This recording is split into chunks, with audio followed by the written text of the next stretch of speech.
My name is Stefan. I'm a PA, and tonight I'm giving the lecture on iodine for chronic disease prevention and management. I've given this lecture a couple of times now. It's been a fan favorite because iodine we've identified as an underutilized modality, and it's a real one we should be aware of because it's an epidemic of deficiency. Iodine deficiency is as rampant as vitamin D deficiency. I've tested quite a few patients at my practice in serum and urinary analysis. In the serum, you can get this pretty done cheaply, $40 at LabCorp, and you'll get a serum level of iodine, which really that just tells you if you've taken iodine in the previous day. Not a great test, but it can prove it to you, your own, your clinical judgment to prove it that is deficient in your population. So you can see here, most patients are at or below the reference range. So the reference range is 40 to 100 per LabCorp. And you can see here a couple examples, patients at 41, 45. Athletes I find are lower than most. So athletes will be as low as like 28. There were some bodybuilders here that were quite low as well. Overweight patients, fatigue patients, kind of the typical picture we'd see in hypothyroidism. They also have very low iodine. So everyone here is low. And you will only have high iodine serum if you take iodine, not just the multivitamin, the 250 micrograms that's in your multivitamin. We're talking milligrams, so between 3 and 11 milligrams, and then you'll start to finally see it in the serum. So this was a couple of patients like myself. I was taking 3 drops of a 2% Lugol's iodine, and I got up to 180.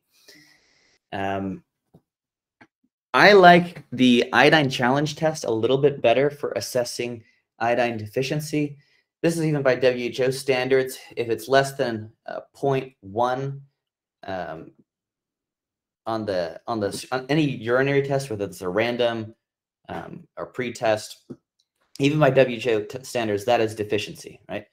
And we see pretty routinely, I've seen in iodine testing, is people are at that WHO cutoff of pre-test deficiency. But what this test does is you take 50 milligrams of iodine before the test. You give a sample in the morning, you capture your pee, and then you put it in a tube. And that gives you the pre-test. You take 50 milligrams of iodine, and over the next 24 hours, you capture all of your urine in this big orange container that you see here on the screen. You shake it up at the end of the test, you put it in the second test tube, and you ship it off to the lab, such as doctor's data. And they give you an assessment of your excretion rates, right? We'll talk a little bit more, and we'll give you some examples of what the excretion rates are. Let's go here. Now, you guys, after listening to this lecture, you're going to learn the power of iodine and how you can be a hero to your patients, and how you can rapidly reverse diseases and improve symptoms by giving them iodine. We see this at Iron Direct Primary Care every day. Today, I just saw about 6 patients as follow-ups, and every single one of them felt better by taking a basic supplementation protocol of iodine, some B vitamins, selenium, and vitamin D. It's very simple to improve patients with this modality. So let's get into a little bit of why we might want to do this. One is the cancer prevention and iodine. So I always tell my patients there's about 5 iodine-sensitive organs that you guys are going to learn about today. It is thyroid, obviously, that's an iodine-dependent organ. We all know that. But the lesser-known ones are breast, ovaries, uterus, and the prostate. All of these are iodine-sensitive organs. And in deficiency, they will start getting growths and pains and so forth. But with iodine replenishment, you will see a decrease in incidence of these diseases.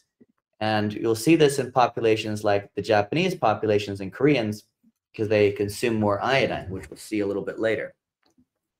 So I'll give you some examples here. We're going to do a lot of case studies because I got a whole lot of case studies.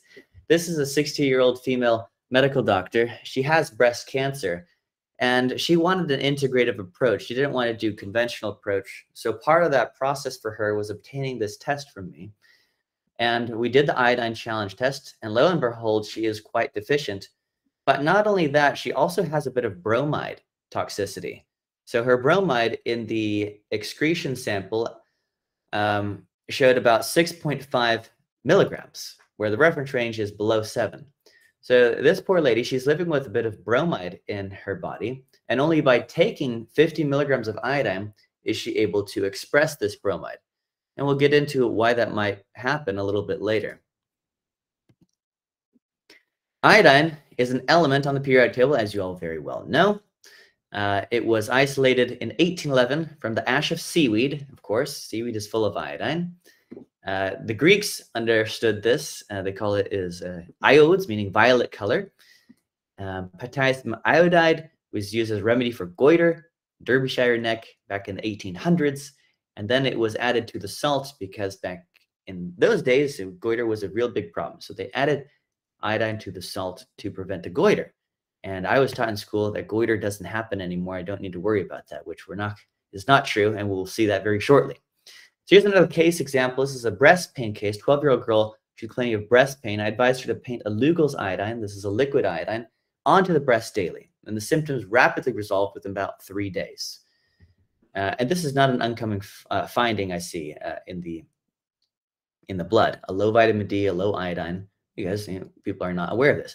So again, here's that picture that we all saw in our training, whether it's PA training or MD training. You saw this picture of an African person, and they had a big neck, and they said, this is a goiter, but this doesn't happen. You will never see this in practice because you're in a first world country. This is a patient of mine locally who had a ultrasound done of the neck because he thought he had cancer. I took one look at his neck. I said, buddy, you don't have cancer. You have a goiter. And I had to prove it to him with the ultrasound. So we now have him on high-dose iodine therapy, and this patient is getting better. We're going to repeat the ultrasound in a couple months after we saturate his body with iodine, and we're going to see his goiter shrink. So there's the other reasons why we might want to be doing iodine other than the obvious goiter. Autism and cognitive disorders.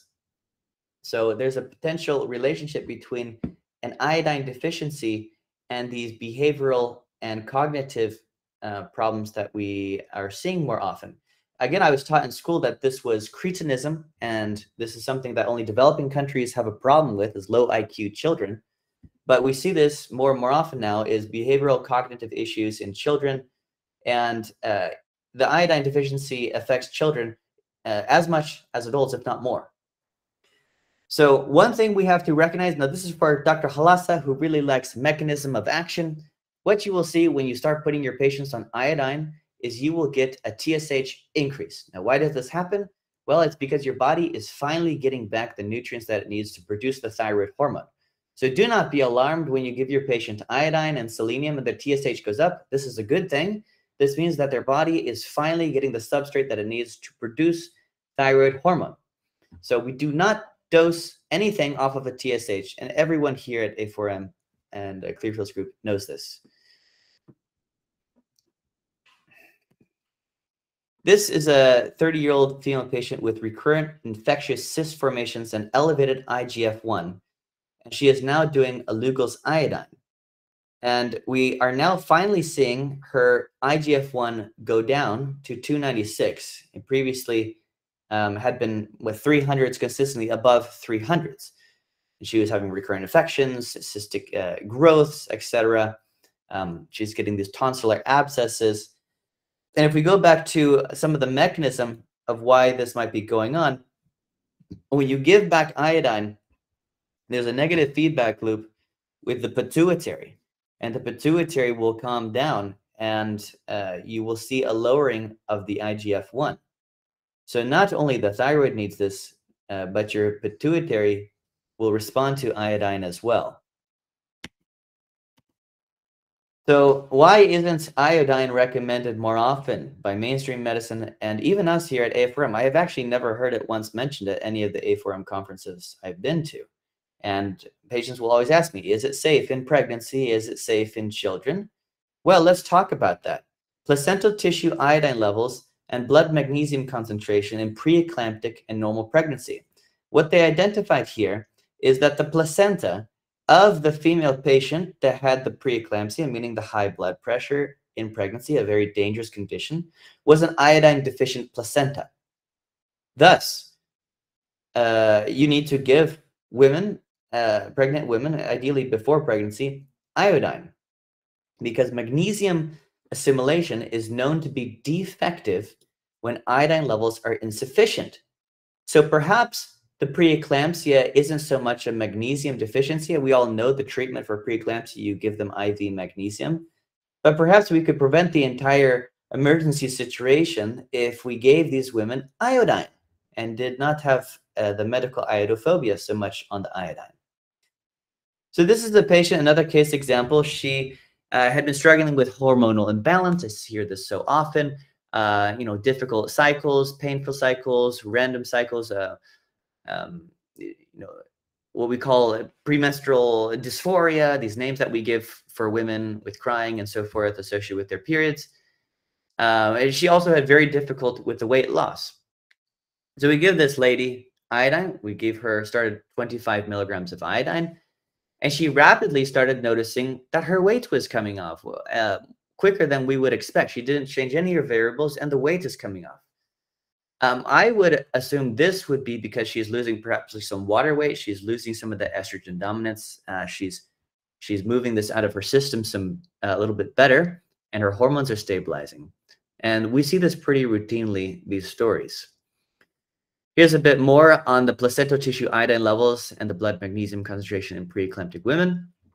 This study is the first to report lower placental tissue iodine levels in women with severe preeclampsia than in healthy women.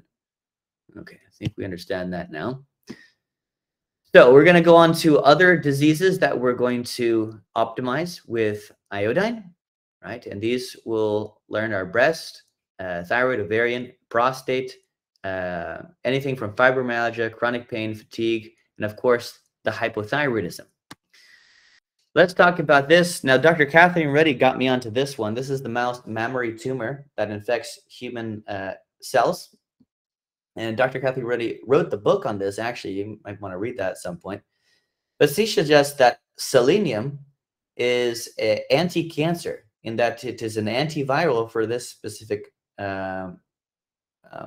virus and tumor. And iodine is also critical for preventing this carcinoma, this mammary carcinoma. So this is a really cool study done by Cell and Tumor Biology in 2005. Iodine has long been known to maintain the normal physiology of thyroid and breast tissue. Molecular iodine has been found effective in diminishing mammary dysplasia and atypia resulting from iodine deficiency, symptoms of mammary fibrosis in women, and occurrence of chemically induced mammary cancer in rats. So this is pretty powerful news. I was recently at a lecture with board-certified breast cancer surgeons, and I asked them if they understood or knew any literature to suggest that iodine can play any role in the prevention or even treatment of breast cancer. And they said, "Where is your evidence for this? This is not evidence-based." And I'm like, well, there is plenty of evidence. We just need to look for this. So here is what we saw in school, the cretinistic child. They look like this. And again, I was told I don't need to worry about that. I'm going to work in the US. But I would suggest that we look for this in children. We screen them for iodine deficiency, and you will rapidly see that their grades get better in school and their behavioral issues are improving. Let's talk about the fibrocystic breast disease. So this is a woman, specifically a young woman with painful breast, but it can happen at older ages too. So this is a study showing that if you give women back iodine, their fibrocystic breast disease improves rather rapidly.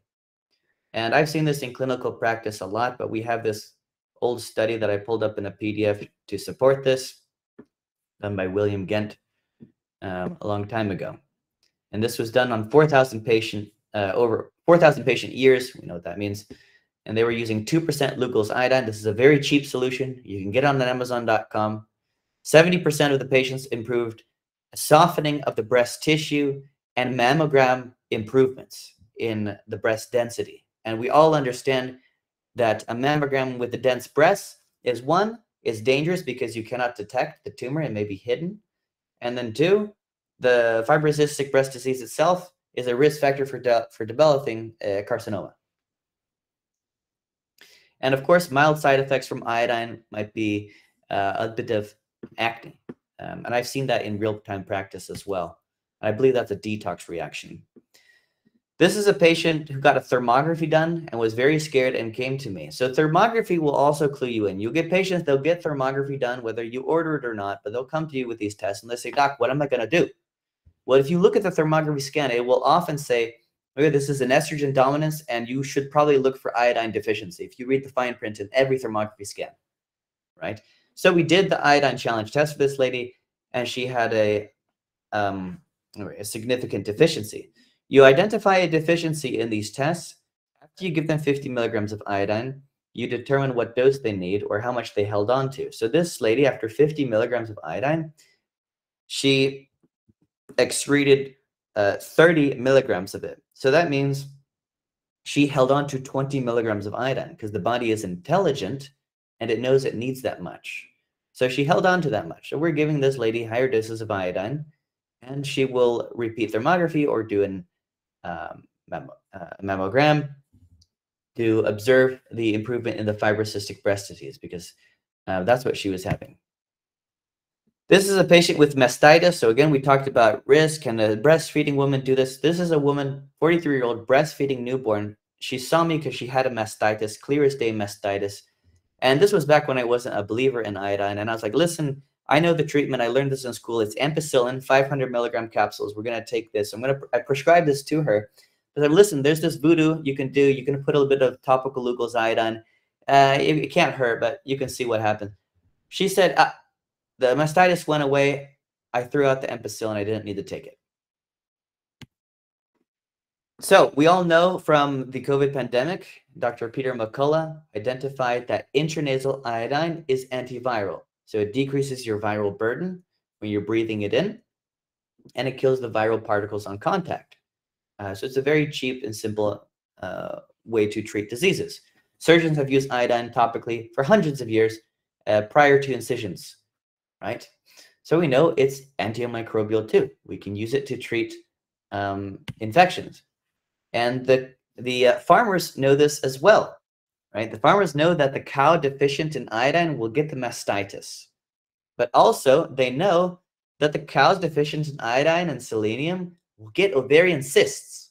So we can learn something from our farmers, our Japanese farmers in this case. You give the cows iodine. Why can't we do that in humans too, who develop cysts in the ovaries? So we do this, and we see patients improve. This is a 34-year-old female, and we're giving her 50 milligrams of iodine. And this is because she had ovarian cysts. She reported to me, I've had 0 side effects and have lost almost 10 pounds. I'm sleeping better and I'm less fatigued all the time. She previously was noting that the week immediately following period is only the time the patient can sleep through the night. Last 3 weeks of cycle, she will wake up at 2 a.m. However, once she started iodine, she finally slept through the night, which was groundbreaking for her. So the mammary gland has only a temporary ability to concentrate iodides almost exclusively during pregnancy and lactation, which are considered protective conditions against breast cancer. Wow. So when the breast has more iodine in there, it's protective against cancer. But these are times when the woman needs even more iodine because she's trying to give it to the child to grow the child's brain and give it higher IQ and make sure it's not a cretinistic child. So she's giving away her iodine to the child, right, in her breast tissue, in her breast milk. So this is a pregnant woman. She needs more iodine. And then we can assume that if we give these iodine to the women, we can decrease the risk of cancer. So this is a patient, 64 years old, on hormone replacement therapy, estradiol, TRT, progesterone. We started this for her, and she noticed the breast tenderness. And some of you docs out there, maybe you reduce the dose, or you say, it'll go away. But this is a warning sign that maybe she is estrogen dominant. She is accumulating too much estrogen in the breast. She is not processing it correctly. We give this woman back iodine, and lo and behold, the tenderness went away. Numerous studies have demonstrated that while iodide is metabolically more effective in the thyroid gland, iodine is more active in the breast. Furthermore, iodine is required to maintain normal physiologic homeostasis, and increased iodine uptake by the breast is critical during lactation. Normal breast function requires at time increased iodine uptake, which is likely hormone mediated.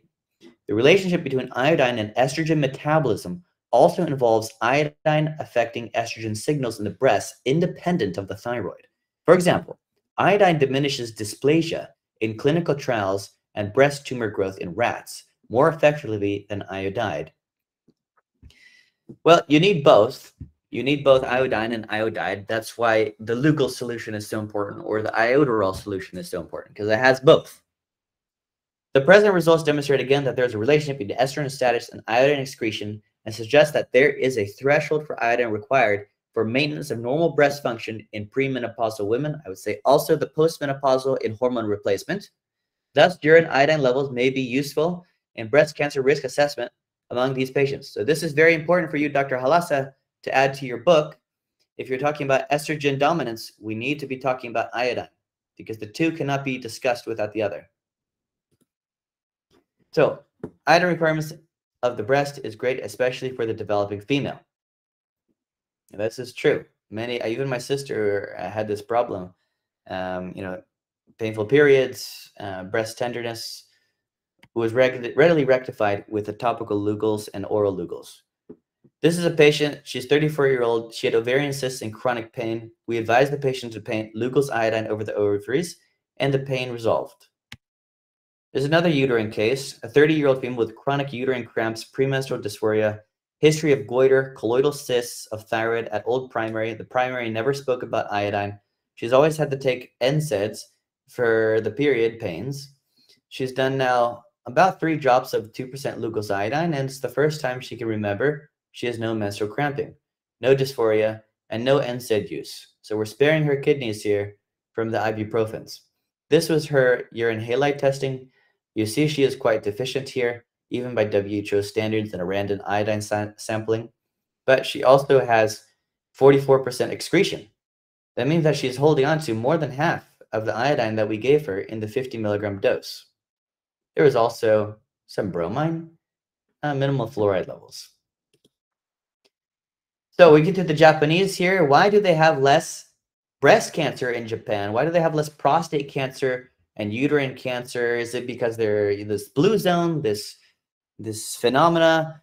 Well, it's probably because they're eating a lot of seaweed. The Japanese consume between 3 and 12 milligrams of iodine per day in the form of seaweed. This is kombu, wakame, nori. These were things that my parents fed me when I was a child because they followed this diet called the macrobiotic diet. I don't recommend it for anyone, but it was high in seaweed at the very least. And my mom, when she met my dad, and she was in Germany at the time, because that's where my dad's from, he got her onto this diet, and she thought it was just the diet, but she was no longer experiencing these painful periods anymore. And in hindsight, looking back, she's like, we were consuming so much iodine at the time. And now that you're doing these lectures, Stefan, I understand that it was the seaweed and the iodine that got rid of the pain. We have a quiz for you all. Out of the halogens, which one is the most powerful oxidizing agent? Here's the periodic table. Let's go back to that. So here's the periodic table. We have fluorine, chlorine, bromine, and iodine. Iodine is way down here on the periodic table. This means that it has less affinity towards binding to our tissues. We're exposed to all these every day. It's in our tap water. We're inundated with this. It's in our toothpaste. Our dentist tells us to use Listerine. So we are inundated with these chemicals. So that's 150 micrograms in your Metagenics, expensive multivitamin. You're like, I'm getting iodine in here, Stefan. I don't need to worry about it. It's never stood a chance. It's never going to get where it needs to go. So in the study of chemistry, we know fluorine exists in the same column of iodine. And that means that it has more affinity towards binding to your tissues. We know that tap water has it. The Weston A. Price Foundation recommends against drinking tap water because of this. Based on human and animal studies, we know that fluoride is harmful. Rat models demonstrate learning disability and generational consequences of high fluorine intake in water of 100 parts per million. This is indeed high. However, when we consider the cumulative dose of fluorine consumed in our food, water, and we may be getting pretty toxic doses of this. And if you do the iodine challenge testing, you'll see that some patients will have milligrams of fluoride coming out of them. A case control study by Iran looked at fluorine in tap water in humans. Cases tend to have higher TSH values. So that's no surprise. The thyroid will be disrupted. And I'm sure you guys know this, but the second most prescribed drug in the US is the levothyroxine. It's a thyroid medicine. It's because everybody's TSH is elevated. It's not because they're taking iodine, it's because they don't have enough. And their body is screaming to produce more thyroid hormone. And what do? As good practitioners, we think we're smart and we give them natural desiccated thyroid hormone, NP thyroid. We know what we're doing here. It's better than the conventional. Well, even better than the conventional is giving them back iodine and selenium. You give them back natural to make them produce their own thyroid hormone. There's still some that still need NP thyroid, but we can first cover our bases here and make sure they're maximized. So 30% of leading blockbuster drugs contain fluorine.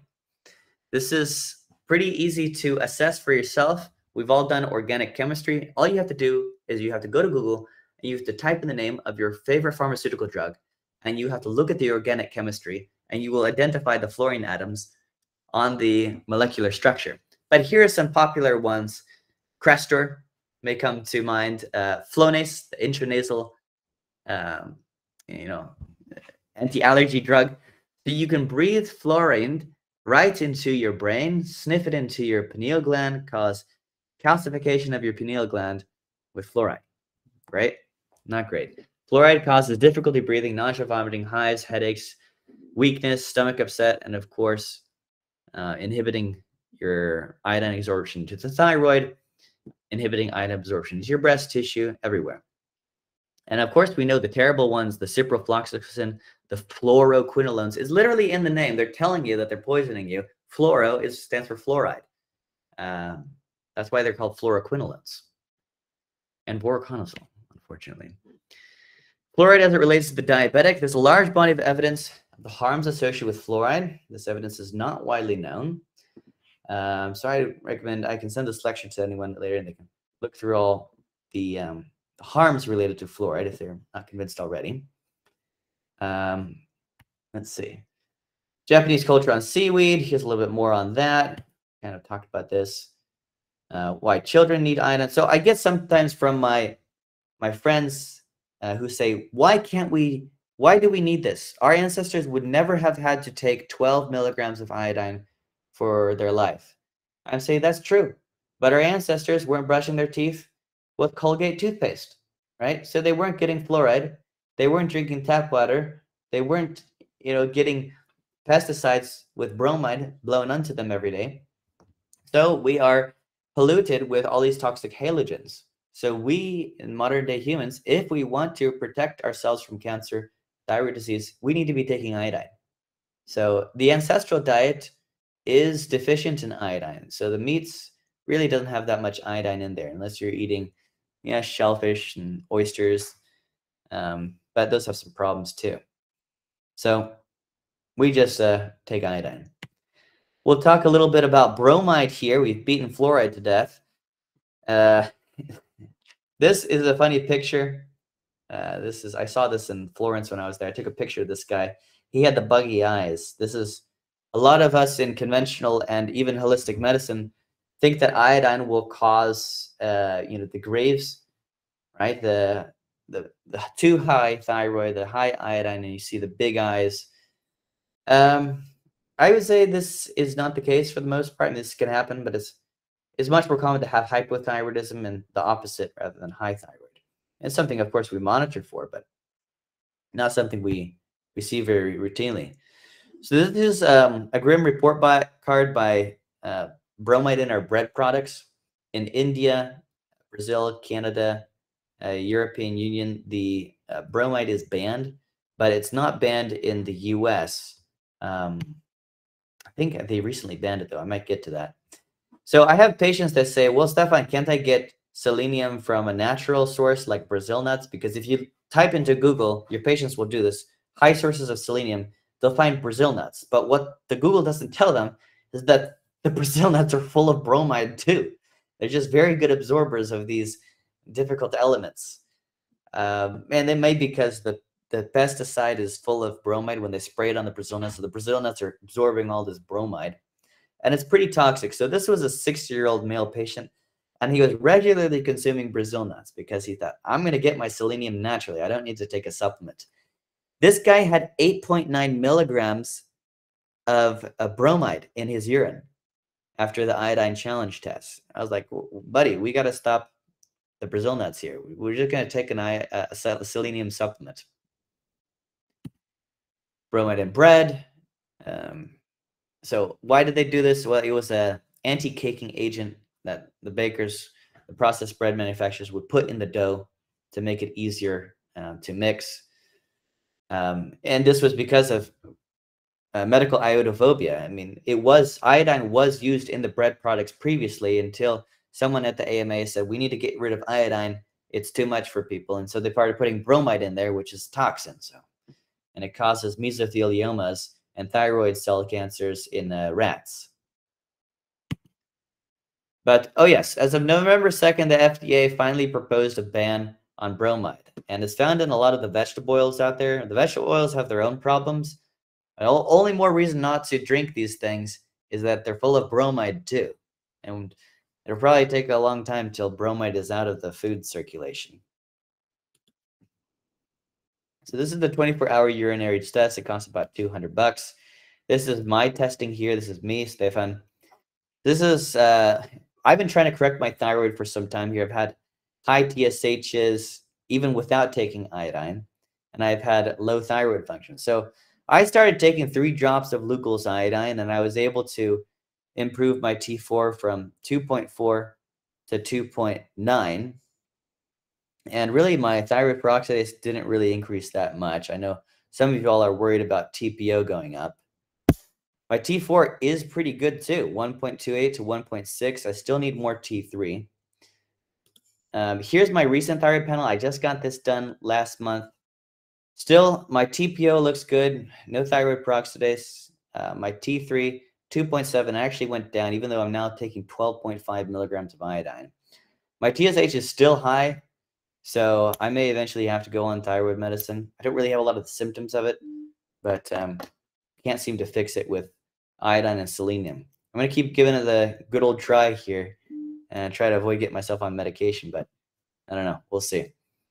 Hasn't fixed my thyroid.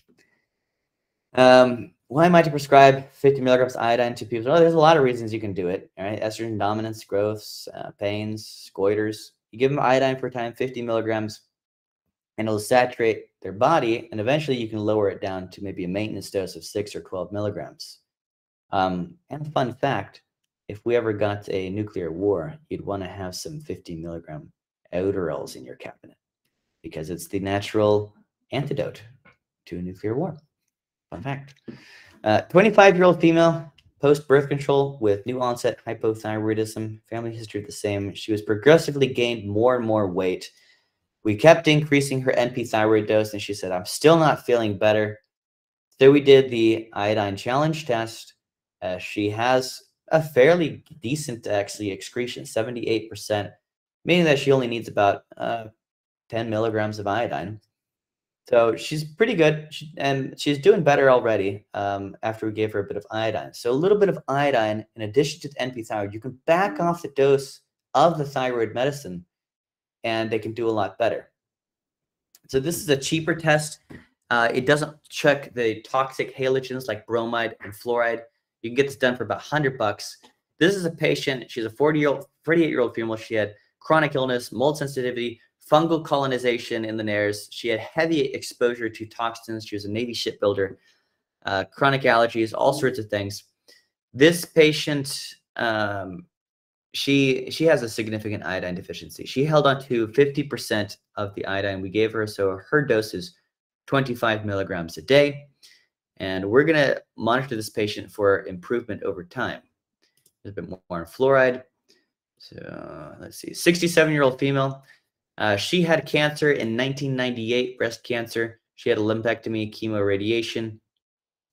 We assessed her iodine status because she's been on NP thyroid for a while now, and so we know she's probably been iodine deficient for a long time. And lo and behold, she was. She has 60% excretion, indicating that she needs about 20 milligrams of iodine a day. She also had a bit of bromide excretion and a little bit of fluoride too.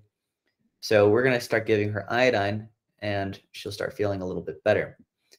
So how to detox from halides. So if you remember that patient previously, he had about 9 milligrams of bromide coming out of him. And he actually reported to me that he was feeling a little bit of kidney pain from this. All this toxic bromide was getting out of his body. So what I recommend for him, I say, drink more water, drink some electrolytes. You want to flush out your kidneys.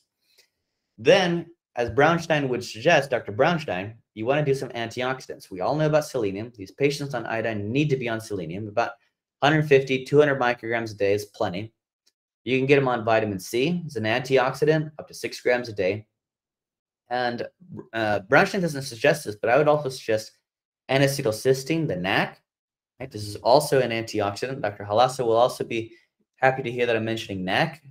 This can also help the patients lower their oxidative stress. This patient here showed a baseline test of 0.12, which even by WHO standards is a deficiency. This patient is holding on to about, let's see, 14 milligrams of what their dose needs. So this patient needs iodine too. We talked about this already. Let's go. Prostate cancer prevention with iodine.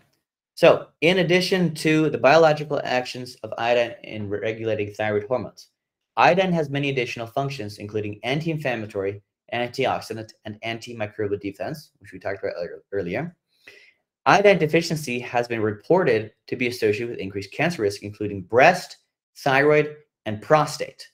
Furthermore, iodine has been found to inhibit carcinogenic process in the breast and prostate cancer cell lines. These findings are consistent with results showing that incidence of prostate, endometrium, ovary, and breast cancer is lower in populations with higher iodine intake, such as the Japanese and Koreans, which we talked about earlier. So notably, this is the Republic of Ireland, not the Republic of Iodine. The Republic of Ireland has the highest cancer incidence in Europe, and the third highest in the world next to New Zealand and Austria. The majority of the population in all three countries are also provided with artificially fluorinated drinking water. Here's some final thoughts by Brownstein. Lugol's iodine, you can get that on Amazon. Some Brownstein references here, some works cited that I did. You can send this to anyone who is interested in learning more about this interesting topic. I'll pause my sharing, open it up to questions. Can I come up with some big statement here? Please, Halassa, yes. I have a big statement here, and I think you open up a new can worm that needs to be further investigated. And I will tell you why you open up a new can worm. Because mainstream medicine, they see iodine is responsible for making thyroxine, and that's it. None of the mainstream medicine curriculums and things that we learn that the iodine is a cofactor of antioxidant enzymes. Iodine stimulate the expression of antioxidant enzymes.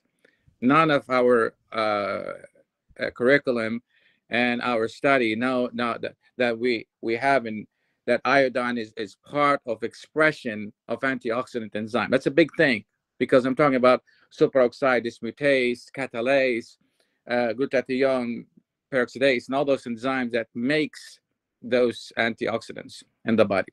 Iodine does increase the expression of those. Iodine also inhibit the prooxidants expression, and prooxidants, all the signals of the prooxidant, the KFB or whatever, those prooxidant signals that increase the expression of the and the production of the free radicals. And so iodine also inhibits the COX enzyme. None of our curriculums in the mainstream medicine, it works exactly like aspirin. Iodine helps increase the expression of nitric oxide synthase, so it improved the endothelial function test. And so, as you said, because of those halogens, which are equivalent to and they look like iodine, the fluor and the chlor and brom and all that. They are taking or replacing the iodines, and they are inhibiting its natural effect. Yep. And I think that's the reason that we need iodine extra, because of all those halogens are replacing the effect of it. So that's mean your COX enzymes are overactive. That's mean your pro-oxidants is overactive, and your antioxidant enzymes are not expressed well because it's being blocked by blocking iodine.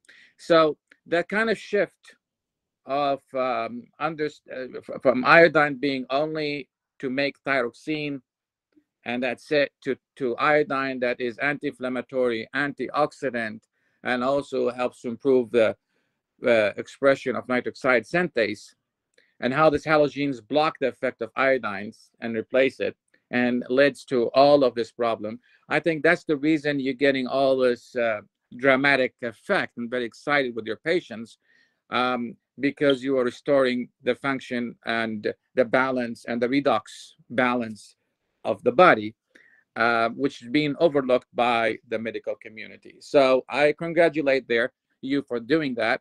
But also, again, if you have too much of pro-oxidants and you don't have too much of free radicals, yes, that will put the patient at risk of all kinds of cancer. And so it's not about just iodine deficiency, but also it's because of the poison itself of those halogens blocking the iodine. You may patients taking iodine, but it's not functioning because you have those halogens are blocking its effect. So you need that extra amount to push those halogens out from the sites where the iodine is producing their function. So I think your dose is perfect. We need to learn from you exact dose needs to be done. Whether adding selenium, possibly selenium and iodine will help, even because there is some concern about too much of iodine can cause either hypothyroidism or hypo. It can cause thyroiditis. That part, if we add NAC and selenium, maybe that would help to prevent that from happening, and let the iodine to do the detox, because it will shift or replace in those brom and fluor and chlor. But then also, and that's what the new things that you're opening here, we need to have a pharmacogenetics to detect people who have problem with metabolism of iodine. And that is, we need to reach out to a lab, same like we did with vitamin D and B12. And why the iodine is essential. I mean, this was one of the first things that was created on Earth. I think it's integral towards our DNA. That there should be no problem with iodine. No, what I'm saying is that the variations of the genetics between one individual and another, they may have problem with absorption, a problem of metabolism. There are genetic variations that happen from any ingredients in your body. Like we have variations in dealing with vitamin D from one person to another, and from other nutrient. So we need to have some pharmacogenetics to tell, oh, this patient or this person has a problem of metabolizing iodine, versus this person has a very good absorption and metabolism of iodine. So you may get some genetic variation there, where people with problem with metabolism genetically, they may need to have an extra iodine in their diet. But generally speaking, just because of the poison that we're being exposed in our modern life from these halogens, which is affecting the antioxidant and anti-inflammatory, which is the redox balance, and also the immune, because it's part of the immune redox, and metabolic, because iodine is part of our body that we need to have. So I think and the shift, and even preeclampsia, you said it's preventing preeclampsia and all that, because of again, iodine helps to increase the expression of endothelium of the nitric oxide, so that's good for endothelial function, and that's something. So what I'm just trying to say, the mainstream medicine of only iodine is for making thyroxine, that's a problem. That's the mistake. And people need to know that iodine is part of the redox medicine, which is antioxidant, also part of the immune system, because it blocks the COX and all those things. and it balanced the immune system. And that message that we need to deliver it to the mainstream medicine and to the doctors here, so they can understand that iodine is a cofactor of the immune function and also a cofactor for redox medicine. You got my Yes. point here?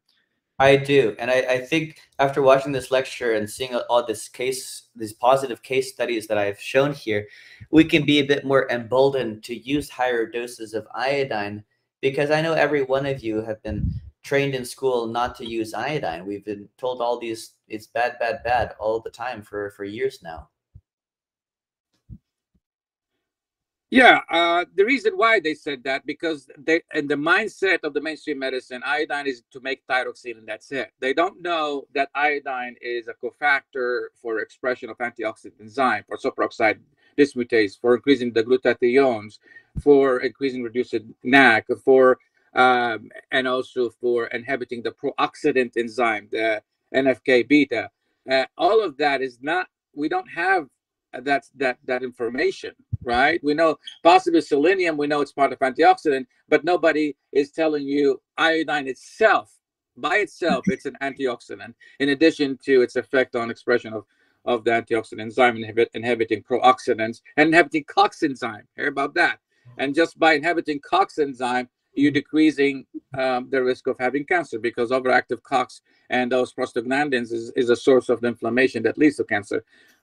That kind of notion, it's not in the mainstream medicine yet, and so they don't see it as an antioxidant, anti-inflammatory. But now today we know, and now we also need to find out if there's any problem who has pharmacogenetic, have problem in the metabolism of iodine in the beginning genetically, that they have high risk of having problem with dealing with iodine, and iodine is not functioning in their body and they need extra dose. True. I've countered a couple patients, and I always thought it's because they need to detox a lot of bromide and fluoride, so they need to go very low on the dose because they feel a little bit of detoxification, and sometimes a lot of detoxification if they do too much iodine. So for these patients with the high toxicity of fluoride, bromide, we do very low dose, like 1 milligram. We work our way up sometimes. Well, you can work on giving activated charcoal and zeolite. Possibly they may help to chelate those halogens along with iodine. But I'm just saying is that in addition to the environmental factor, it could be also genetically they have problem with metabolism of iodine, whether the absorption of pharmacokinetics. And that's the reason we need to reach out to the lab and tell them we need to know the pharmacogenetics of iodine for the patients. And so you will see the variation. Some of people are dealing with iodine very well, and some of them they don't, and they need extra dose. And doing that helps to personalize the medicine and understand that, this patient may need more dose because in addition to his environmentally being poisoned by the halogens, which blocks the iodine, but also he's genetically does not metabolize iodine, and that gives them. I'm very interested in that test. So far, the best test I found at individualized dosing is the iodine challenge test, and until I have a better one, that's the one I'm using. Yeah, that's fine. The iodine challenge test would be a good start.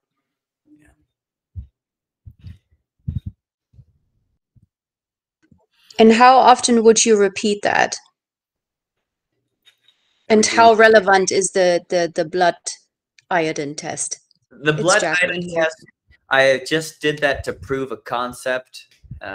It's just, tested 50 patients. Everybody was deficient. I was like, well, everybody needs to be taking iodine. And then I took it a step further with the iodine challenge test, and I determined that. But I don't always use the iodine challenge test. If the patient has an obvious iodine deficiency, say they have fibrocystic breast disease per mammogram or thermography, okay, they're iodine deficient, and you just treat them, and you will see that they get better with the fibrocystic breast disease. Or you have a female with a painful menstruation, or they have an endometriosis, they are estrogen dominant, and you give them the iodine, and you will see that their symptoms improve pretty rapidly. Usually in about the first cycle, they will notice it. So I don't always use the testing. It's just clinical judgment as well. And if we're monitoring, yeah, so Okay. you can monitor the iodine challenge test again in 3 months to see how much are they excreting. Maybe they don't need such a high dose anymore.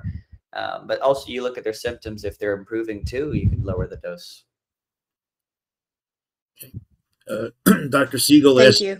is there a safe dose of iodine to take if we don't test first? Yeah, I mean, everybody should be minimum 3 to 12 milligrams. And this is what the Japanese take, and they have less diseases of cancers. So we should all be taking at least 3 milligrams, if not 12. I know Dr. Pierre Cloutier, I don't know if he's here, he suggests most take 12 milligrams. But, I think play it safe, 3 milligrams, 6 milligrams minimum. You can get that if you eat enough iodine and seaweed, really. So if you eat enough seaweed, a couple cups of seaweed a day, which we in America are not doing, you can eat a Japanese lifestyle if you want that, and get the 6 milligrams of iodine that way. It makes you feel better. Okay. What was the study in 1947 or 48 that set iodine on the road to it's a poison? Did you go over that? I didn't find out how we got taught this nonsense in school. Mm-hmm. Forget. Yeah, there were 2 scientists at UC Berkeley. They injected rats with radioactive iodine and then extrapolated that to food grade iodine. There you go. That's kind of how it started. And at the same time, remember, that's the same time that water was put in, or fluoride was put in the water supply in 60 major U.S. cities. Of course. And I'll go for patients too. They're like, oh, I got an IV contrast study and I had anaphylaxis to it, or I had a bad outcome with it, or my kidneys got all injured from it. I'm like, that's not the same thing. Not the same thing at all. Mm-hmm. You can test them. You can put iodine on their skin. They're like, look, I mean, you're not going to get kidney injury from iodine. We're talking about an iodine contrast, which is completely different. Right. Let me add something here about estrogen dominance. So that's one thing we need to consider. Iodine, it is aromatase inhibitor, and so definitely this is supposedly part of estrogen dominant syndrome treatment, because once you inhibit the fat aromatase to prevent the conversion of testosterone to estrogens, and we know the whole problem of the obesity part of it is because of the excessive estrogens that we have in our body. So knowing iodine is an aromatase inhibitor, that's a good thing for managing estrogen dominant syndrome.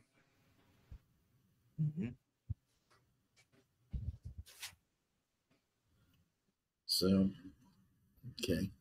Dr. Chandler states fluoride dramatically reduces IQ in kids. So, any comment on that? Yeah, I mean, fluoride itself has all sorts of problems for IQ, diabetes, but then it binds to the parts where iodine would have gotten to. So you're going to have iodine deficiency, which we know causes cretinism in children, which is low IQ phenotype. Yeah, I mean, you need to have iodine in the childhood. It's part of the neuroplasticity of the brain. And with all this fluoride thing, it could be part of the autism. Yes. This brom and fluor and all that, because iodine is very critical. Yes. Not just for the thyroid. The people, they focus on iodine is only for thyroid. But the reality is that iodine is an antioxidant, anti-inflammatory, and it's part of the shaping the neuroplasticity of the brain. And so if you have something that hindered that or blocks that or replacing it with this halogens that we are adding as a disinfectant, because I think the reason why we're adding halogens because they're antimicrobial, right? Is that the reason? Who knows why? What is the justification of adding brom and fluor with the water? It's antiseptic to kill the bacteria. The dentists keep telling patients that it'll improve their teeth. That's why. So it's basically antimicrobial to kill the bacteria of the mouth, but that can be replaced with methylene blue, and at least it's more safer than the fluor and chlor.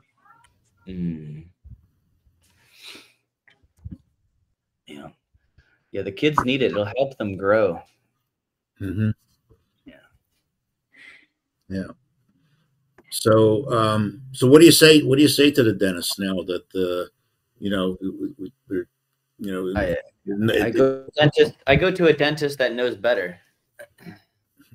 Yeah, they can treat gingivitis and with methylene blue. They're Germans. They already do it.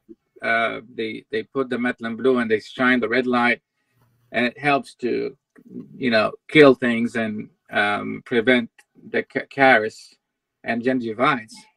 I think that will be a replacement, and possibly iodine itself. It's better than fluor and chlor. They just give the patients maybe mouthwash of some percentage of iodine. Well, as long as it's not toxic dose you're talking about. You don't want to give toxic dose of iodine. Make sure patient is taking selenium and NAC. Yeah. To counter Vitamin C. anything. Plenty of water. Yeah. Right. Dr. Chandler, do you have anything to add? Dr. Chandler's our biological dentist.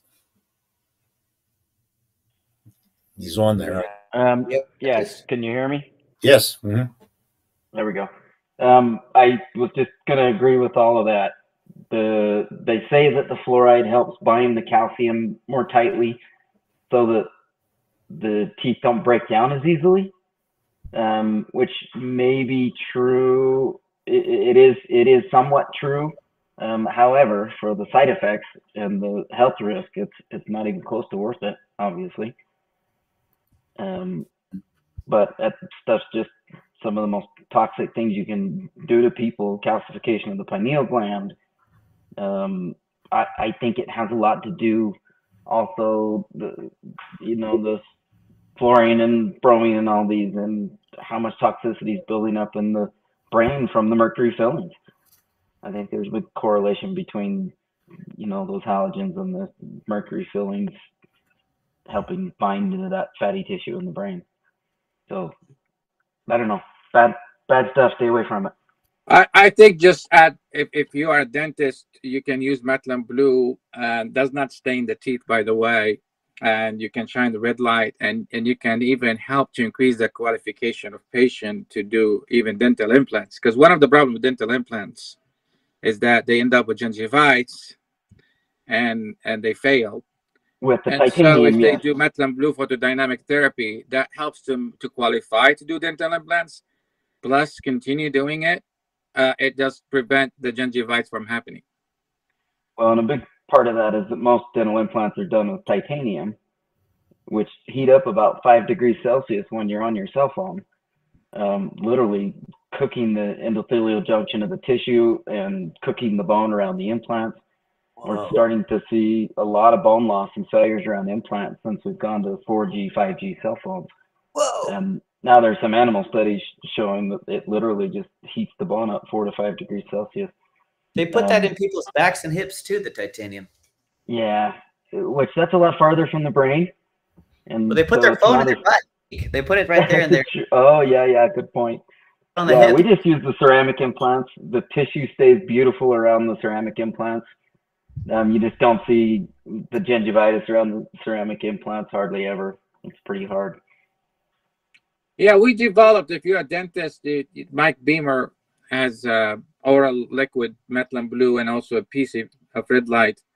Maybe that would help you in your work if you're doing any implants or any dental work for gingivitis. We do lots of implants. We've done a lot of work and doing some research with the nano silver out of Canada that I think I talked a little bit about here. That's actually FDA approved.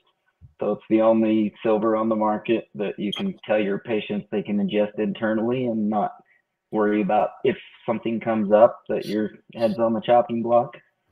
And so that's what we're using in all of our equipment, putting all of our patients on it. But we do before and after bacteria tests, and in 30 days, it'll dramatically change the flora in the mouth. If you're talking about safety profile, we don't know about the pharmacokinetics of silver. It may deposit in the body and the body cannot get rid from it. I prefer methylene blue photodynamic therapy because you can get rid from all the methylene blue and the urine, and the safety of it is way high than mineral nanoparticle like silver and gold. Because I used to do silver also. but there is some questions about whether the body is getting rid from it or it's depositing the kidneys and things like that. And I find the efficacy of combining light with methylene blue is way, way higher than any other method, and it's more biologically friendly than any other way of doing it. So you maybe consider that. Mike Beamer is here. He's a pharmacist. He moved from Amex to Wells Pharmacy. Something you may consider working with him, because he has those little device for the red light, designed in the beginning for the dentist, but then when COVID hit, we shifted to for the COVID patients, and we got very good success. But the beginning of it was, the idea is to treat halitosis, gingivitis, and help to prevent the gingivitis after after dental implants. Hi, Dr. Clearfield. Yes, Dr. Gerber. Dr. Clearfield. Yeah, those two researchers from Berkeley were Doctors Wolf and Chaikoff. That's right. It was the Wolf-Chaikoff escape effect. Okay. If you take too much iodine, you'll excrete way more. This was later debunked in many studies in the 90s. So that Wolf-Chaikoff escape effect. My Alzheimer's is kicking in. All I could think of was Clower and Piven Clower, which is a political thing, but sort of the same kind of earthquake. So can we get safe with 10 milligram of iodine for everybody here in this room? Can we go that safe, or is that safe 10 milligram daily? Dr. Pierre Cloutier suggests 12 milligrams for everyone. He wrote a very good book you guys should read. It's called, Dr. Halasa, there is a 12.5 milligram capsules available. And so Optomax has that. And I think Claire Lab is distributing it. So it is very good. And if you are concerned about, just tell patients to take 4 days a week or 5 days a week, so the total amount of ingestion per week can be reduced. Number two, methylene blue, when you give, you have to be very careful about the concentration, because at the higher concentration it does stain teeth, but at lower concentration it doesn't. And then there are low intensity lasers, red light 660 wavelength is available, but it does not really get rid of the infection in the teeth, like root canal or the tooth implant. But if you use the high energy, there are some high energy lasers are available, and if you use that constantly every day for 2 to 3 weeks, most of the infection goes away. And there are multiple dentists are practicing in our area. So this is important information. Okay. One last time. Yeah, There's a little laser called Usui that's like $200 on Amazon, that has 3 different wavelengths of light, goes all the way up to like 900, 850, something like that, as well as the lower wavelengths. They have one with a little intraoral tip that's curved. You can get it right into, around the teeth or implants. USUIE is the name of it. It's a great little laser for the price point, especially. A lot of times you can find it on Amazon even, but it's just like 1 to 2 minutes with the tip. It's concentrated, so it's less time. But that's a fantastic one that covers 2 to 3 different wavelengths of light depending on which laser you get. Is that a cold laser? No, it's a hot laser. It gets a little bit warm. The 3 wavelength light that has the little tip, it doesn't quite get warm enough to be uncomfortable, but it's generating a little bit of heat. To get the cold laser, we usually have to go clear up to 2,000 to 10,000 on the wavelength, which is you know, $100,000 laser. Okay. Okay. Oh, Okay. one more question. Well, I've got 3 daughter-in-laws who are pregnant, and I had heard years ago from Brownstein and I don't know, Flores or Sanchez, some other guy back there, I can't remember his name, about iodine in pregnancy and how much you can have these super high IQ kids. That guy had, you know, like a good number of genius level IQ kids over 20 years in his practice using this iodine. I've got 3 daughter-in-laws pregnant right now.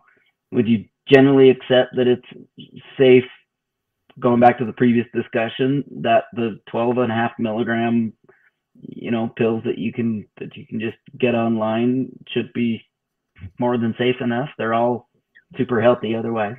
Yeah, get some Iodine, 12 milligram. Okay. There's a question. Can you paint iodine near the prostate and get the same results? Okay. Yeah, I just bought them all a bunch and have been trying to get them to take it, but I will renew my efforts. But one of my daughter-in-laws had read something online that iodine could be dangerous when you're pregnant, and that she was nervous to take it. And I was like, that's not everything that I've heard about it. I think it's one of the best things you can do. So No, it seems to prevent the preeclampsia. can't hear you. It prevents the preeclampsia. Are you Iodine. muted? I'm not muted. No, we can hear you. I am not muted. Yeah, it prevents pre. I can hear you. Yeah, we can hear you. Dr. Scott, he's going to type the answer in the chat. Yeah, I heard that. That's amazing. I would for pregnant And women, my I would do two, challenge tests of My 2 iodine. daughters iodine. both suffer from terrible cramping and pain with periods, so I'm excited to get them started on it as well for that. Good. All right. And can you paint it on the prostate? I've never had a patient do that, but it has worked in other areas. We've used it primarily in women for mastitis, for ovarian cyst pain, for fibrocystic breast disease. You might be muted. I can't hear you. It works transdermally. Okay. I hear him fine. I hear you fine, Stefan. So do I. I have no idea why you can't hear Stefan. Yeah. So, can you hear us, Stefan? Yeah. Okay. Can you hear us? Can you hear us, Dr. Scott? You may be turning. Chandler? You may have muted everybody. Looks like he dropped off. So let me add something about people with taking iodine and they end up possibly being poisoned from shifting of the fluoride from their blocking sites, which is the toxic sites. They can use zeolite. Zeolite is a chelation, is the best chelation for halogens in general, but specifically for fluoride. So I think we need to recommend giving selenium, NAC, zeolite, along with iodine 10 milligrams, just to be in a safe side, to because you don't want to have toxins in the body of fluoride floating freely there. It may affect the kidneys. Yes. So zeolite, selenium, NAC, iodine, we can create a capsule of that, and 10 milligram or 12 milligram, even 10 milligrams the same. And that would be kind of regimen for everybody to make sure that, you know, we cover it from all different directions. Vitamin C as well, great antioxidants. But you cannot get zeolite with the minerals because it will bind the minerals. So you have to separate that. So, I mean, you know, it's very good idea to say you can use this, and this, but everyone should take home message that zeolite is going to bind to whatever molecules, and particularly minerals, has a great attraction. So don't give that. Keep at least 2 hours away from your nutrients. Yeah. Stefan, before we go, can you just go over the iodine challenge test once more? You know, where you get it done, how it's done. You can get it done. Doctor's data. It's on Rupa Health. Right. Yeah. They have the urine halides. Is it a 24-hour urine? Yes. It's called. I'll copy it in. I have the tab open here. If you search on Rupa Health, it's called urine halides pre and post loading combo. You got to get them a 50 milligram iodoral too. Okay. Come separate. Okay. Great. Okay. And okay. And so what do you? So you got that data, and it shows that they have iodine suppression. So it shows how much iodine they hold on to, right? So say I give Dr. Clearfield 50 milligram iodoral tablet. He does the challenge test. The next day, he excretes 50%, or he held on to 25 milligrams of his iodine. Okay. And is there a dosing schedule from that?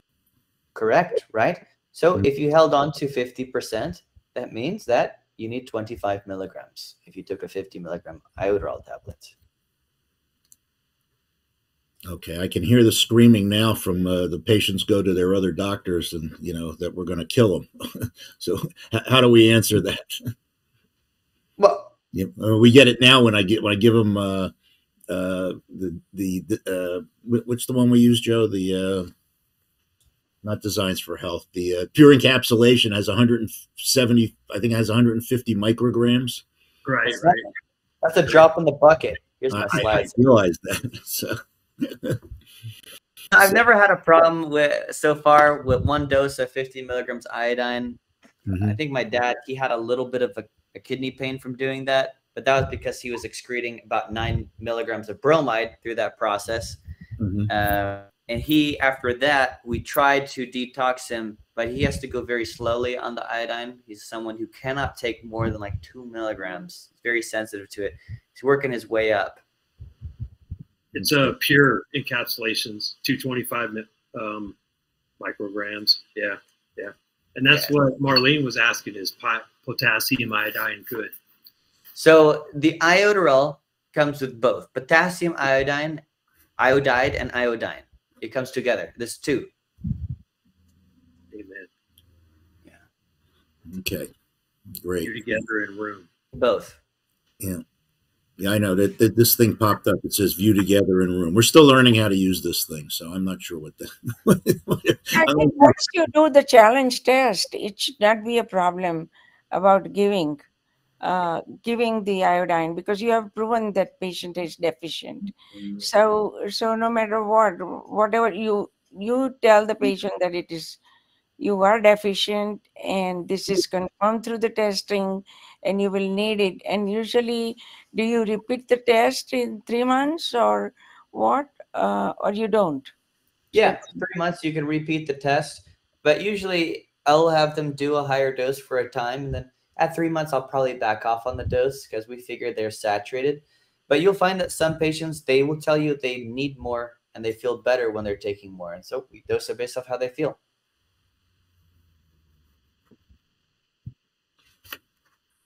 Like we do it everything. All right, great. Okay, anybody else have any comments or questions? So, Stefan, thank you so much. Any summary, little wrap up here? Could I ask a quick question? Yes, yeah, go ahead. Yes, go ahead. Oh, sorry. Is there an advantage to having both forms of the iodine and iodine, or does it matter? Will they both become bioavailable? No, you need both iodine and iodide. This was compounded hundreds of years ago when compounding pharmacies would make this thing, and they would compound it both together. Okay, because Designs for Health has one that is just a potassium iodide. No, you need the elemental iodine, and then you need potassium iodide as well. Okay, why thank is you. that? I mean, what's the reason behind it? I mean, why? I mean, potassium iodine, 10 milligram, and that's it. Why we have to have the iodine? iodinate or whatever. Let's see if I have a slide for that. And I'm pretty sure Brownstein would answer that also if you look it up. That is somewhere in his book. Right. So potassium iodide is recommended for the treatment of radiation poisoning. And then potassium iodide. And we have a lot of electromagnetic radiation right now that a lot of people aren't aware of or don't want to listen to, but we are getting radiated, to say the least. Yes. I think this is based off some studies. Like this one study, if you go down to slide 23 on the 4,000 patient years study, they used a 2% Lugol solution. And they found that this one worked best to improve the fibrocystic breast disease. Why was it? Did they I don't know if they elucidated a mechanism of why this is the case. Just we're trying to be more economically efficient. If there's no much difference that's not significant enough, we just create and recommend adding 10 milligram even in the weight loss capsule. The study showed that 70% of the subjects treated with sodium iodide had clinical improvement in their breast tissue, but the rate of side effects was high. 40% of patients treated with protein-bound iodide had clinical improvement, and 74% of patients in the crossover series had clinical improvement. Let's see. So you're talking about sodium iodine is better or potassium iodine? It looks like they had best results when they did the 2% Lugol solution, which is both potassium iodide and iodine. Iodine means that with the gluconate, is that what we're saying? What is the mix?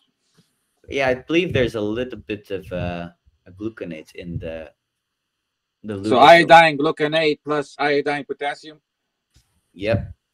Okay, how much iodine, gluconate versus what's the ratio? This is an old formula. Let me look it up. Jim Crow's. It's called the Jim Crow's Lugol's iodine. It's called glucose iodine? No, it's called Jim Crow's. It's one of the oldest. Okay, what is it made from? Let me see here. Because I'm going to add it to the weight loss capsule that we create. The 10 milligram would not do. This one's a liquid solution. All the Lugol's is a liquid solution. Is that gluconate iodine? What is it? Iodinate? What is iodinate is? With what? It might be proprietary. Yeah, maybe it's just proprietary thing. It has to do with absorption, but yeah. Maybe there's no much significant difference. And if there's not, we just make it easy for the compounding pharmacy because, you know, you're sourcing different two things. Sourcing one is more cheaper than sourcing two. It's made with distilled pure spring water. Okay. Iodine with distilled water? Yeah, spring water. But there's no salt there? No, this is the solution that's iodide, potassium iodide. Okay. So total iodine plus iodide is 2.5 plus 3.75 equals 6.25 milligrams in 2 drops. Yeah, I don't think it's significant difference between potassium iodide and this is just more of maybe absorption or something. Yeah. Yeah, I take it every day. That's what I do. What is that? I take in the tablet because once you get beyond 6 drops, it tastes too much like a pool water. Now we're gonna put 10 milligram in the capsule, the weight loss. Yeah, you can do that. Sodium, potassium iodine, right? Not sodium, potassium. Yeah, do both. Put it in the capsule. It'll be good for weight loss. Okay. Stefan, anybody has used it post-mastectomy on the chest wall to prevent the recurrence, maybe once every a week or once every 2 weeks, 3 weeks, 4 weeks? Yes, I have a lady with old mastectomy. That was the case study from '98. Uh-huh. We get her on the iodine now. She takes it preventatively.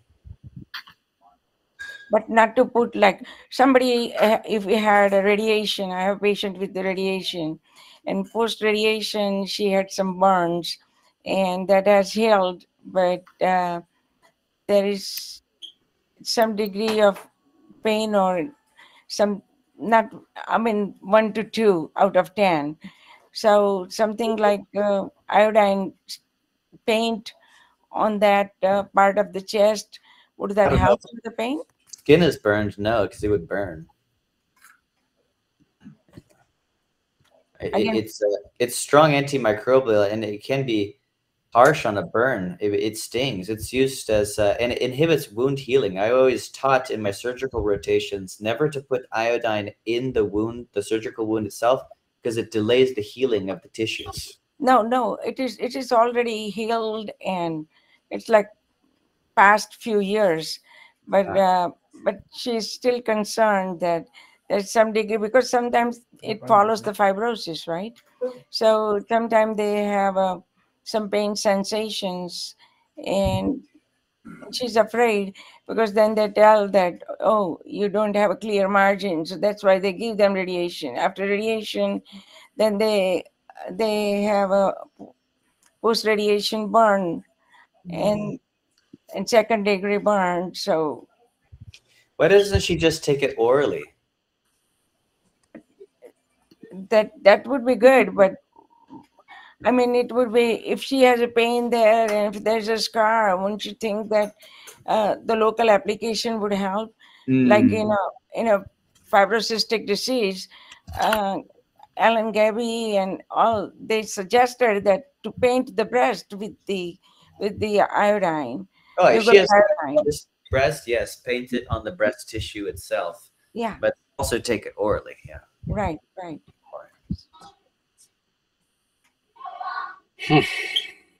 Yeah. Good. Who else do we have here? Is that it? I guess that, yeah, well, adding, this is very important because we have a lot of polycystic ovarian syndrome trend is raising up like crazy. And I think part of it is, we don't say iodine deficiency, but also because of the toxic of the halogens, which was shifting and replacing the iodine. So that would be something you add in your protocol to manage polycystic ovarian syndrome, is to give iodine as an aromatase inhibitor. Yes. So something we may need to consider it for managing polycystic ovarian syndrome. Oh yeah. Hey Stefan, besides seaweed, what do you think are the top foods or liquids that add iodine and iodides into our diet? It's not in the American diet. Yeah. Okay.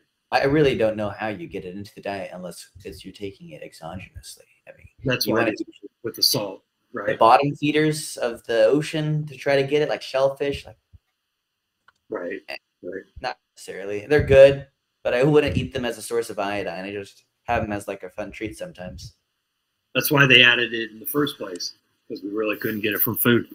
Makes sense. Yeah, and patients ask me, should I eat table salt because it has iodine in there? I'm like, yeah, table salt has some problems associated with it too. Amen. Agree. Just stick with the Celtic sea salt and take some iodoral. Very simple. So there is, Steve here says you took 12 milligrams of iodine a few times a week and his levels went up to 2650. So you're measuring serum levels. So after you start taking iodine, don't measure serum levels. There's no way to assess iodine status. The serum marker is just a marker of whether you took the supplement in the day before. If you really want to assess your nutritional status, you need white blood cell assessment of your nutrients. I just did this on myself last month with Vibrant America. There's a fantastic lab assessment to check your nutritional content of the cells. And white blood cell obviously is a 1 month average of your nutritional content. Okay. The urine test you did. Okay. Well, it's a urine test. the urine test tells you 2650 what? Was it milligrams per deciliter? Was it was it the doctor's data test? Was it LabCorp, Quest? Like who? He's checking. You know. While he's checking, Dr. Burgess had a question on trace minerals. Yeah, just in general, what's your, because I think iodine's important, but I also think people die and animals die because they don't have trace minerals. What's your opinion? Yeah, I take some every day. I have a selenium with from trace minerals, and I put that in my water, and it has a bunch of other trace minerals in there. I think it's great because all our water is depleted, and really we should be drinking depleted water essentially by proxy because it doesn't have fluoride and bromide in there. It's filtered, but you need to put the minerals back in there. So all my patients, they take element electrolytes, which is 1,000 milligrams sodium, 200 milligrams potassium, 60 milligrams of magnesium, and they're drinking 1 or 2 of these throughout the day in their water. So they're putting electrolytes back in their water, which makes them, you know, actually absorb it a bit better. Their cells perform a bit better. They're not swollen because they're not depleting themselves. They're not making themselves hypotonic. Right? They're normotonic, right? And then a bit of extra trace minerals just for added benefit. Sure. You did an iodine random urine 2625. Again, that would be which unit of measurement? So on doctor's data, you know, we'll get an assessment of milligrams over 24 hours. So a patient who takes 50 milligrams of iodine, you know, we check then how much of that iodine is left in their urine excretion after 24 hours. This is 24-hour assessment, not a random test either. And that's the way to assess it. That's the WHO way to assess it, really. It's 24-hour urinary excretion of iodine.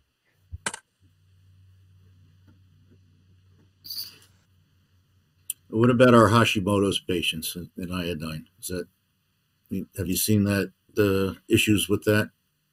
No, the Hashimoto's, the low thyroid you're talking about? Low thyroid from the immune system, you know, immune defect.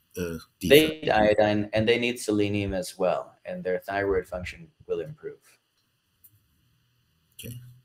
The Hashimoto's is most likely, you know, their low thyroid status is because lack of iodine and selenium over many years caused their thyroid to shut down. Well, you know, something triggered their immune system. That's right. Yeah, probably the bromide in the bread products. That's why I think it might be triggering. Glyphosate and bromide in the bread. Those of us who are old enough to remember, we had white bread delivered to our house two or three times a week, and the best part was the crust. Right, that's where the bromide was. That right? It's in the crust. Yeah, the bromide was in the crust, and you know, I mean, it was soft white bread. It wasn't hard white bread, and it was delivered. I remember it was delivered to our house when I was a little kid, and you know, it was fortified with vitamins. So it was you know, it was the greatest thing. Well, it was sliced bread. That's what it was. That's where the expression came from. Amazing. Yeah, it's so pretty toxic. Put down micrograms per liter as an iodine result. What if the whole problem that A4M suggests, they say the wheat is the problem with the thyroid. They say cut out the wheat. But I'm saying it's the wheat that's contaminated with the glyphosate and the bromide. It's the wheat that's been superheated and the amino acids are denatured. It's the wheat that's been genetically modified. It's no longer an ancient grain einkorn flour. This is probably what causes the Hashimoto's, the autoimmune thyroid, and all the autoimmune diseases. It's not the ancient grain itself. That's why people, when they go to, I think it's France, Italy, other countries, they don't have the problems because they don't do that to their wheat. So someone in the chat said it was 262.5 micrograms. So if you convert that to milligrams, it's only 2.6 milligrams you're excreting in the urine. Gotcha. So not that much if you're taking 12 milligrams of iodine. That may mean that you're holding on to a decent amount, but I would still do not a random urine. I would do a 24-hour urine collection. Mm-hmm. Better. I remember way back when I first started, Terry Hertog had a lab in North Carolina that was doing 24-hour urines for iodine. It was the only place that you could get it done back then, and then that was his suggestion also. I don't know if they're still around, but you said doctor's data has it, so it's easy to get to. Easy to get. Order on Rupa Health or whatever. It's easy. Mm-hmm. Yeah, I tried doing it with Quest. I tried doing it with, and it's just you can't make sense of the results. So, I know. Okay. So Steve has the range they have there is 34 to 523. So. Well, so, I'm not sure. So, you can't make sense of the results with Quest. They don't give us a little summary, Steve. Just wrap things up. Basically, everybody is iodine deficient, especially women, and they will tell you. If they tell you they have painful breast, painful menstruation, if they have painful periods, this is clear iodine deficiency. You do not even need to test them. You give them iodine immediately, and you will see within one cycle is their symptoms go away. Their painful breast goes away. They don't have painful cramps. Their period starts getting regulated again. And you'll see this quite. In men, it's more difficult. They don't tell you so much. But you'll notice if you give them back iodine and you give them back some nutrients, their brain fog lifts. They have more energy. They're finally able to focus at work. So their cognition improves when you give them iodine. So when I give them progesterone, I've been doing it wrong all these years. No, it's fine to give them progesterone, but you know, the reason that they have probably low progesterone and high estrogen is iodine deficiency. They're all deficient. Okay, got it. Okay. Yeah. All right. Anybody else have any comments or questions? John, are you still on? I don't see you on here. Thank you, Stephen, as always. Stephen, I hope this was worthwhile. This was our first foray here on this forum. There'll be some growing pains, you know, as we, but we'll get used to it. Hopefully, we'll grow with the A4M and the Health Forum. Next week we have Catherine Sumner is going to be back with us. She's from the Megaspore people. What is it? Microbiome Labs, and she's going to review in depth their microbiome test, and we're going to do it from start to finish.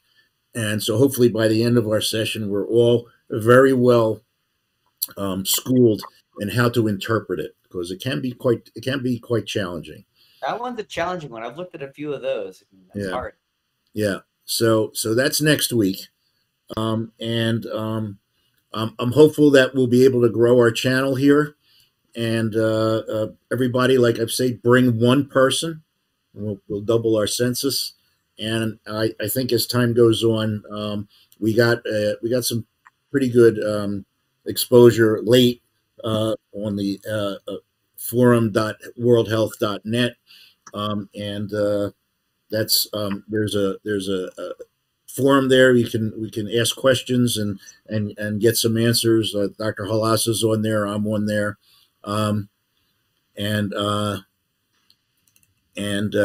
yeah. So, and we still have the AOSRD.org. The video will go up on there.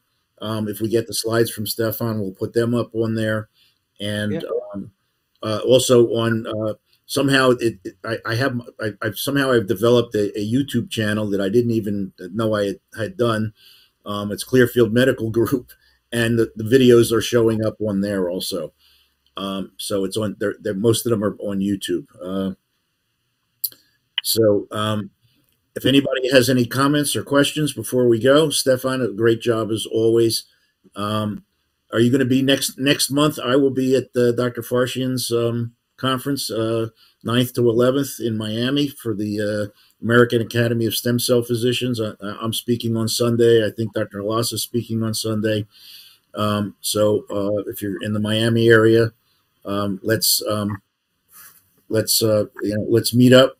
Well, I'll put the it's forum. Somebody asked what it was. Forum dot worldhealth.net. You can ask questions, you can answer questions, medical questions, mostly on the topics that we talk about. It's there's like 35,000 members there. Thank you again, Stephen.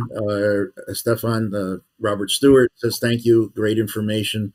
I hope there weren't too many hitches here with this, our platform tonight. We'll get better at it as time goes on, and we'll get it down to a science like we had with the other one. John, anything news from the medical school? Everything's 100% positive. Thank you. Okay. Okay. Again, thank you, everybody. Anybody else have anything they want to say? You get the last word, Stefan, before you fall asleep there. So give people iodine. Don't worry about it. Okay. There you go. There's your marching orders, everybody. Okay. We'll get the video up as soon as we get it. And I'm going to thank you all for being here. Marty, I will check my schedule tomorrow. I'll give you a time. I think we'll be able to find some time. Okay. So you're muted. So, okay. All right. Thank you so much. Everybody, so Darla says that great information. And, we're always grateful for Stefan when he's on. Again, next week, Catherine Sumner from the Microbiome Labs, and we are going to learn how to interpret the microbiome test that they have in depth. So with that, I'm going to say good night to everybody.